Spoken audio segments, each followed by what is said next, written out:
Neymar junior কি সত্যি অবসর নিচ্ছেন? ব্রাজিলিয়ান ফুটবলে এক নক্ষর উজ্জ্বল ডিবেলিং স্কিল, গোল আর আবেগের আরেক নাম নেইমার জুনিয়র। কিন্তু হঠাৎ করে ফুটবলের দুনিয়া ভাবছে এক প্রশ্ন, নেইমার কি অবসর নিচ্ছেন? তা এই ভিডিওতে জানাবো। অবসর নিয়ে নেইমারের নিজের বক্তব্য, ইনজুরি ও মানসিকতার চাপের জন্য অবস্থা, 2026 বিশ্বকাপ খেলার সম্ভাবনা, ব্রাজিল দলে ভবিষ্যৎ। নেইমারের ক্যারিয়ার শুরু 2009 সালে ব্রাজিলের ক্লাব এফসি থেকে শুরু। তরুণ বয়সে তাকে বলা হতো নতুন প্লে। তারপর 2013 সালে ইউরোপে জয় করতে যোগ দেন এফসিতে।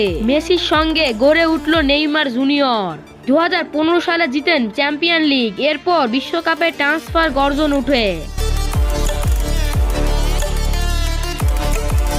ইনজুরি ও মানসিকতা চাপ, 2014 সালে বিশ্বকাপে ভয়াবহ ইনজুরি, আবার 2022-এ বিশ্বকাপে চোখের জল, বারবার ইনজুরির কারণে হৃদয়ে ছুঁয়ে যায় নেইমার জুনিয়র।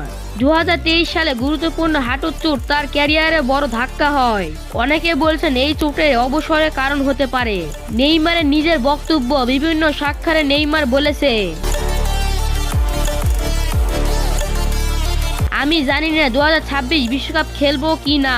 মানসিকভাবে অনেক চাপ গেছে, এটা সরাসরি অবসর ঘোষণা নয়, কিন্তু ইঙ্গিতে ক্লান্ত। 2026 বিশ্বকাপের শেষ ম্যাচ 2026 বিশ্বকাপে হবে যুক্তরাষ্ট্র, কানাডা ও মেক্সিকোতে। সেই বিশ্বকাপে নেইমার বয়স হবে প্রায় 34। প্রশ্ন হলো, তিনি কি আরেকবার ব্রাজিলের জার্সি জাদু দেখাবেন, নাকি এখানেই শেষ? আমার মতে 2026 বিশ্বকাপ নেইমার খেলবে, কিন্তু আগেই যদি ইনজুরি হাতে পড়ে তাহলে বলা যায় না।